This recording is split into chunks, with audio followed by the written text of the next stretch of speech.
Bonjour à toutes et à tous, bienvenue sur Authentiques Auto. Comme vous l'aurez reconnu, nous sommes de retour sur la capitale aujourd'hui pour vous présenter une petite auto des plus mignonnes, des plus sympathiques, parfaite pour les dimanches justement à Paris. J'ai nommé, et vous l'aurez instantanément reconnu, la Mazda MX-5 ou bien Mazda Miata. Et pour cette vidéo, une fois de plus, je dois remercier mon ami Romain, vous commencez à le connaître. Il est venu ici sur cette chaîne me présenter pas mal de voitures, sa Twingo ou bien son Citroën Evasion.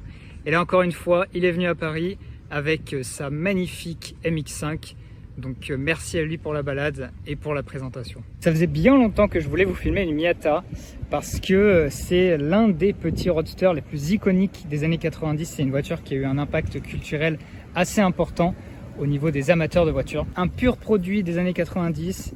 Un pur produit japonais, une création parfaite comme seul Mazda en avait le secret à l'époque. Et aujourd'hui, j'ai la chance de pouvoir vous en filmer un exemplaire particulièrement bien préservé et surtout qui n'a pas subi de modifications sauvages très importantes. Donc là, vous pouvez le voir déjà sur ce premier petit aperçu.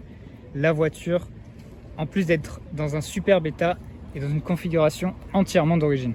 Cette vidéo est sponsorisée par la Fripe Auto. Si vous êtes comme moi et que vous passez beaucoup de temps sur les petites annonces mais que vous n'êtes pas forcément calé sur chaque modèle, peut-être que vous aimeriez avoir des informations pour savoir quoi vérifier avant de craquer sur votre auto de rêve. Et bien justement, la Fripe Auto, ils ont fait le travail de recherche et de synthèse à votre place et ils ont tout compilé dans des guides d'achat ultra complets qui vous permettent, avec de nombreux points d'inspection, des photos à l'appui, de mettre toutes les chances de votre côté pour éviter les mauvaises surprises en occasion.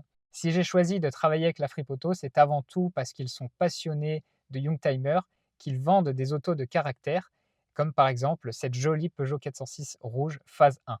Alors n'hésitez pas à aller faire un tour sur leur site internet, je vous offre 10% de réduction sur les guides d'achat avec le code AA10, tout se passe en description et merci à la Fripe Auto de soutenir mon travail.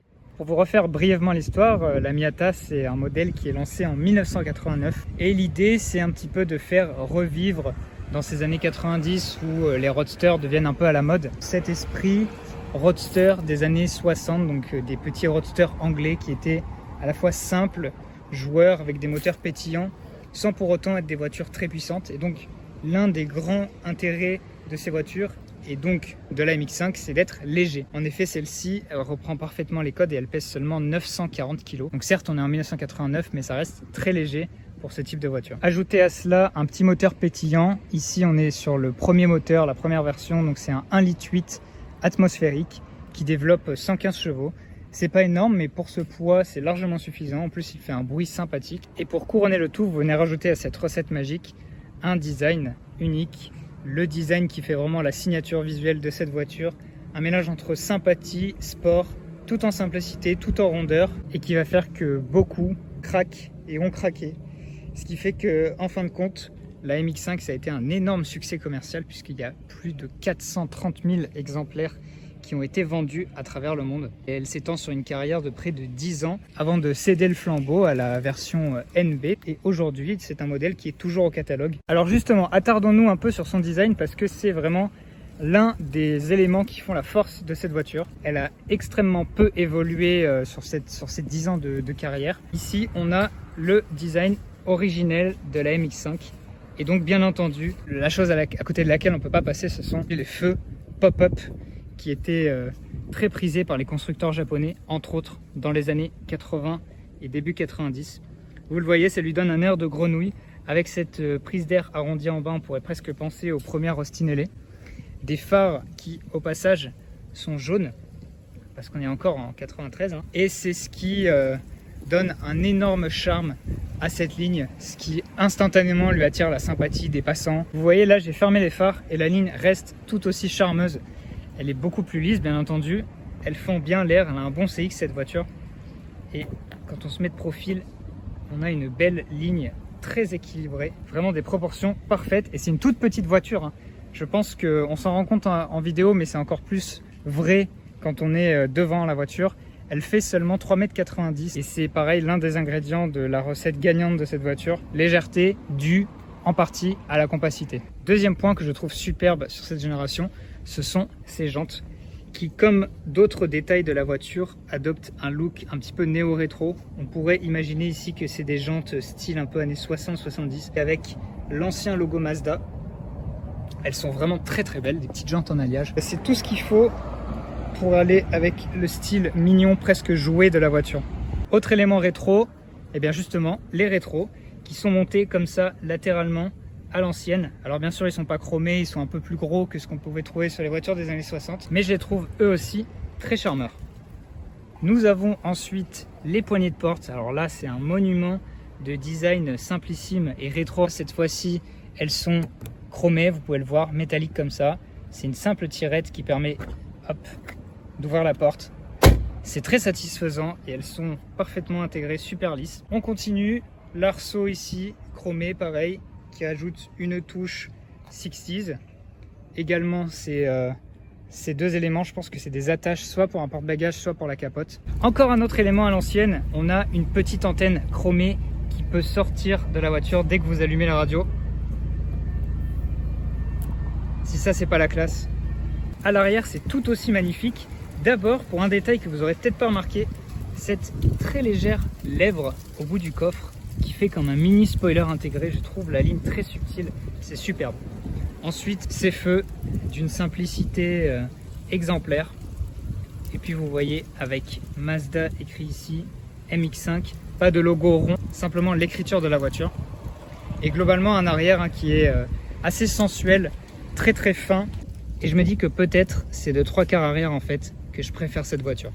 Pour terminer, le seul entorse à l'origine qu'on a, c'est la ligne d'échappement qui a été légèrement modifiée par l'ancien propriétaire. Ça lui permet juste de faire un petit peu plus de bruit, mais c'est très subtil, rassurez-vous, et ça sublime en fait le son du 4 cylindres. Allez, passons à l'intérieur et j'attire votre attention sur le fait que la voiture est extrêmement basse. Là ça atteint ma cuisse, hein. Vraiment c'est une voiture très très basse. Donc c'est parti, ouverture de la magnifique portière et voici l'habitacle. Avant de m'installer, je tenais à vous montrer les sièges.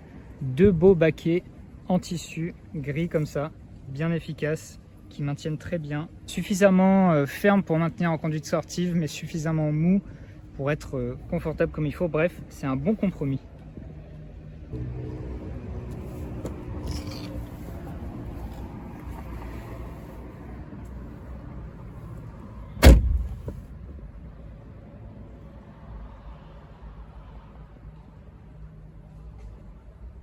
Bienvenue à bord du roadster le plus populaire des années 90. Immédiatement, ce qui nous frappe, c'est la simplicité et la logique de cette planche de bord. Une logique toute japonaise et également une qualité toute japonaise. Pour commencer, on a affaire à un joli volant Momo assez démonstratif, en cuir et métallique au centre avec des petits écrous comme ça. Donc c'est un volant d'origine sur cette voiture. Celui-ci ne comporte pas d'airbag, donc il n'est pas dénaturé. C'est un volant cerceau à l'ancienne, 3 branches comme il faut. Ensuite, le bloc compteur est d'un modernisme et d'une lisibilité franchement intemporelle en fait. Vous remarquez que la voiture affiche à peine 128 000 km.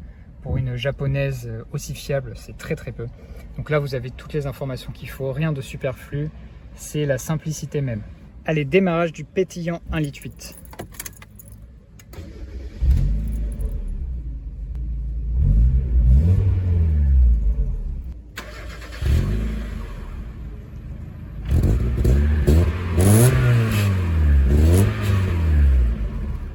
Côté conducteur, à gauche, en plus du commodo, on a ces aérateurs assez sportifs qui font un petit côté aviation, j'aime bien.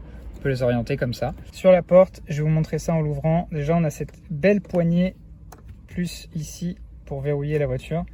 Donc, une porte, somme toute, simplissime, hein, couverte d'un espèce de sky ou plastique rembourré de bonne qualité. C'est assez austère pour le coup. On a simplement une enceinte, un léger accoudoir et les poignées. Rien de superflu. Mais quand vous la fermez, on sent que c'est de la qualité, on sent que c'est une porte vraiment solide.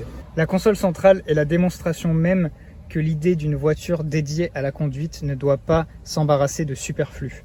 Donc on a simplement deux jolis aérateurs, feu de détresse et le bouton clé, le bouton phare pour faire un petit jeu de mots, c'est celui-ci qui vient actionner les phares, indépendamment du fait que le contact soit mis ou non.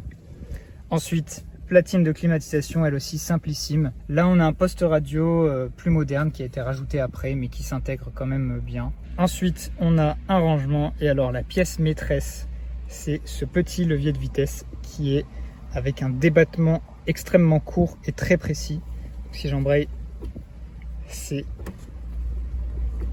un régal à manipuler et j'ai hâte de voir ce que ça donne sur la route. On poursuit avec un frein à main assez imposant, assez envahissant.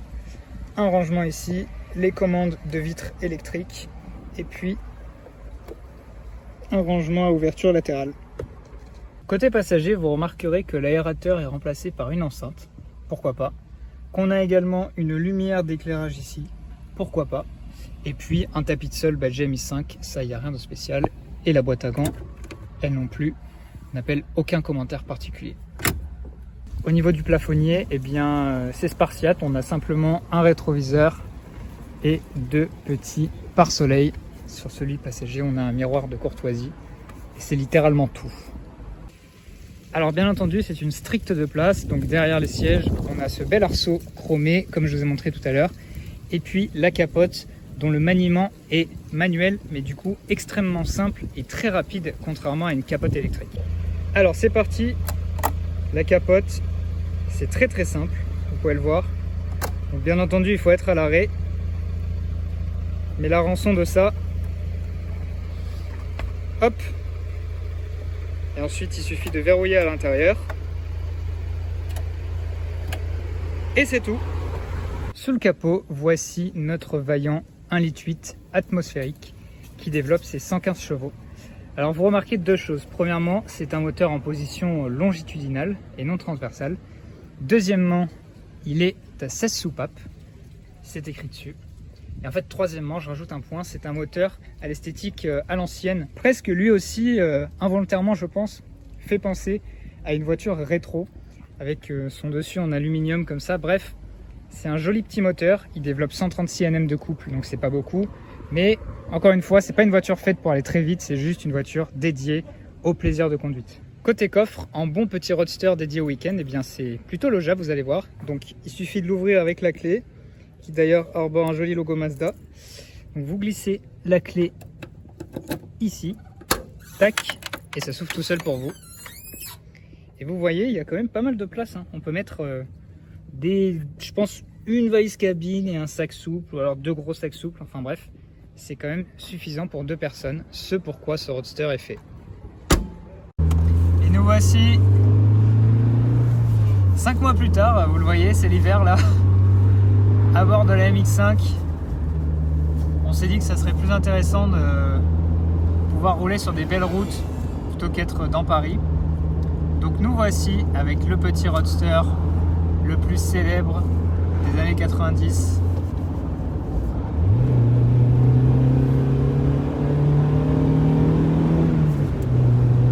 Quel plaisir! Donc mes sensations de conduite à bord de la MX5, en fait dès le premier coup de volant on se rend compte que c'est une voiture qui est dessinée pour le plaisir de conduire et presque pour la pratique de la conduite. C'est-à-dire que tout est absolument parfait, tout tombe sous les mains comme il faut. On a un volant en cuir fin, proche de nous. Le petit levier de vitesse, évidemment, c'est ce qui est le mieux. Il est incroyable ce levier de vitesse. Très court, un débattement super ferme. Et du coup, les commandes sont idéalement placées. Et en plus de ça, on a un centre de gravité qui est très bas. On a la vision panoramique parfaite sur la route. Donc ça nous donne une voiture vraiment dessinée autour du conducteur. Et on a un plaisir de conduite fou, alors que c'est une voiture qui va pas très vite, hein. Ça accélère pas super fort, c'est tranquille, mais pour une balade un dimanche ensoleillé comme ça, dans la campagne, c'est le mieux. Je pouvais pas rêver meilleure voiture. Là on est à 80 km/h, la voiture est plutôt discrète, hein, malgré le fait qu'on soit ouvert. Mais On a quand même une petite ligne d'échappement qui n'est pas d'origine. Donc ça résonne plutôt pas mal. Et on a les paysages des Yvelines toujours aussi magnifiques. Tout nous ramène aux Yvelines hein, avec Romain et ses voitures. C'est vraiment le département fétiche sur Authentic Auto. Le freinage aussi, là on vient de freiner dans une grosse pente. Il n'est pas incroyable mais il est suffisant. Et vous le voyez pas mais derrière nous on a la Twingo de Romain filmée précédemment.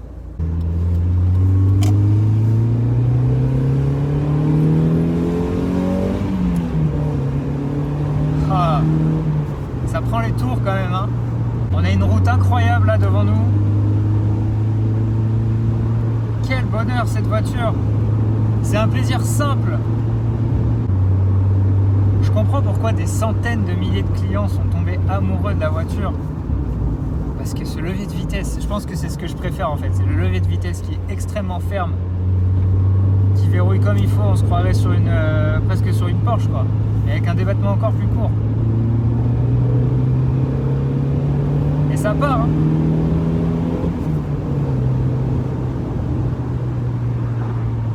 Mais c'est une voiture pas piégeuse. Et pour le permis, il n'y a pas de problème parce que voilà, ça monte pas super vite. Donc c'est vraiment une voiture qui vous donne la sensation d'aller vite sans pour autant vous mettre en danger et en étant d'une facilité de conduite absolue. Elle est très rassurante la MX-5. Je me sens pas du tout en fait je me sens pas du tout dans une voiture qui est sortie en 89. C'est quand même ancien 89 si on réfléchit.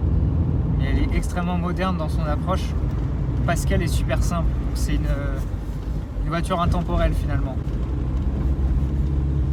Et au passage là dans un environnement un peu plus urbain comme ça, c'est très confortable. Les suspensions sont fermes mais elles filtrent bien. Et les sièges eux aussi, ils absorbent bien, ils sont bien enveloppants, j'aime bien. Quoi de mieux pour un dimanche après-midi qu'une petite route de campagne, un grand soleil, des Authentics Auto et un panneau de fin d'agglomération.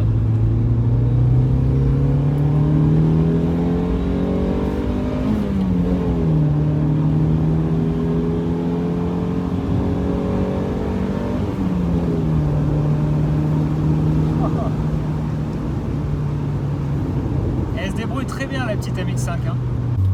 Et niveau châssis, bien écoutez, c'est une voiture qui est on la sent assez ferme, on la sent bien campée.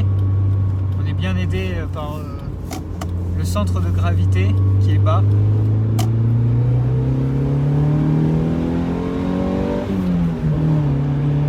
Et c'est monté en régime. C'est vraiment génial comme voiture. Pour finir la vidéo, un petit plan sur la Tour Eiffel, il n'y a rien de mieux. Merci encore à Romain. Et on va passer dans un petit tunnel. Alors je vous conseille d'écouter le fameux 4 cylindres.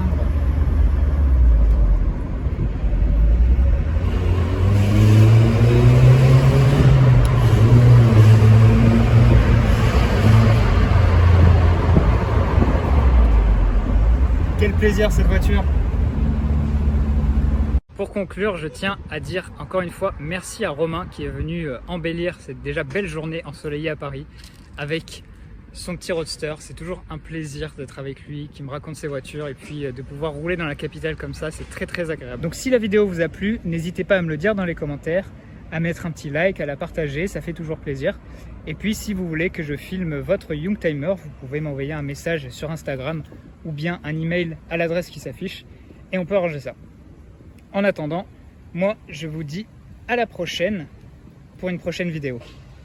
Allez, à bientôt. Là, faut que tu te remettes en première.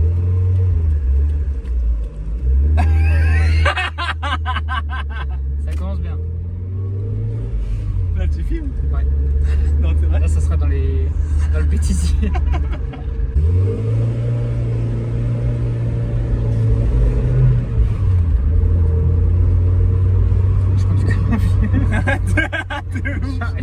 Il est en train de manger l'embrayage. Là, faut aller à droite. On a la Tour Eiffel sur le côté. Je peux pas vous le montrer.